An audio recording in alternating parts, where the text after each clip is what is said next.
Because they say Tinubu has never lost an election. Is that so? That is what, historically speaking. I do not think so. Everybody loses election. Could 2027 be a first for Tinubu? Yes, and you will see. That Tinubu can lose 2027? He will lose 2027. What gives you that confidence? Because I know what Nigerians are feeling outside. Tinubu never won the election of 2023, and everybody knows it.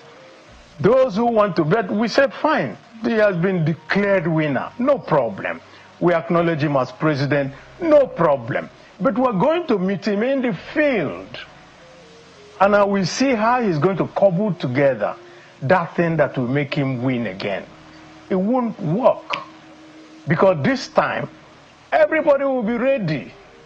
It will no longer be an announcement at 3 a.m. before people will wake up in the morning. They will tell you, oh, yeah, that will not work anymore.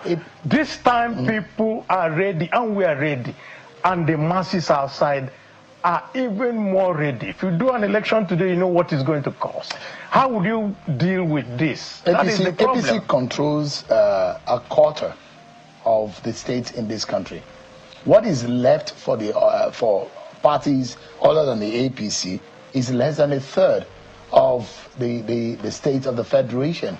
And you know, Ane, you are so experienced politically speaking that you know that structure wins election a lot of the times. I come from Aba. And I was discussing this particular thing of saying, oh, APC has this government, that government.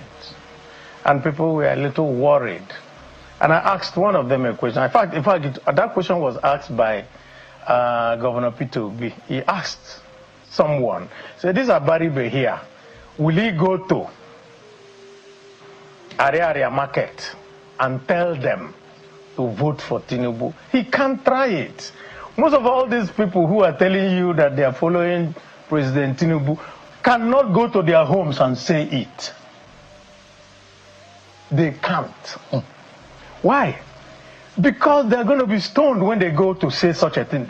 People are suffering. The suffering is monumental. We've never had this before. And not just the suffering, the whole economy is collapsed. The security is, you have not solved it. And where would you now get that vote from? Sometimes, when you listen to the streets, you don't need statistics to know that something is wrong.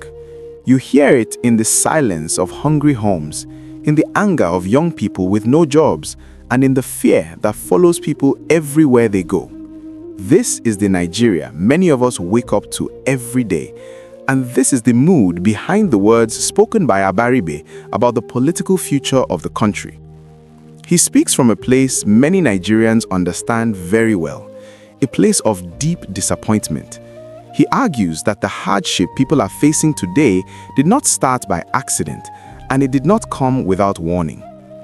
According to him, the 2023 election did not truly reflect the will of the people, and because of that, the foundation of the current leadership is already weak. When leadership begins without trust, it struggles to survive the anger of the masses. What he points to is simple and painful. Food is no longer affordable. Businesses are closing. The naira has lost strength. Insecurity has become normal, not shocking. People now plan their movements around fear. Parents worry about sending their children to school. Farmers are afraid to go to their farms. These are not small issues. These are the daily realities shaping how people think and feel. Abaribe believes that by 2027, this suffering will speak louder than party structures, louder than money, and louder than power. He argues that it will not matter how many states a party controls on paper if the people themselves are tired and angry. Hunger does not respect party lines. Pain does not ask who you voted for.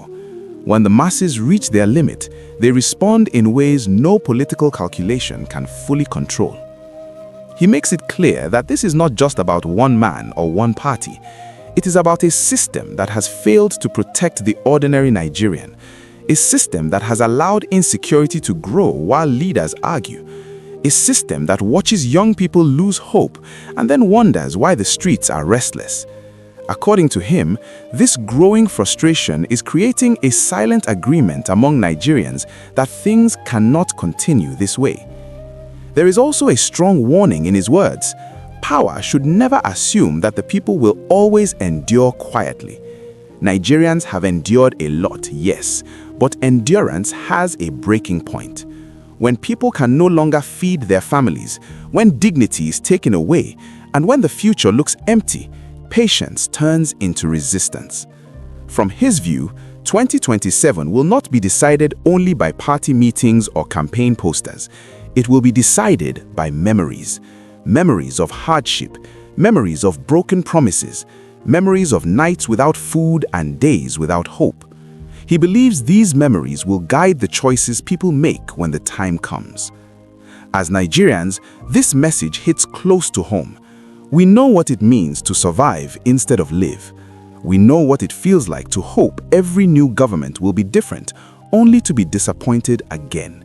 Whether one agrees with him or not, the emotions behind his words reflect a real and growing pain across the country. This is not just political talk. It is a mirror held up to the nation, a reminder that leadership is not about winning elections alone, but about easing suffering. And when suffering becomes too much, the people will always find a way to speak.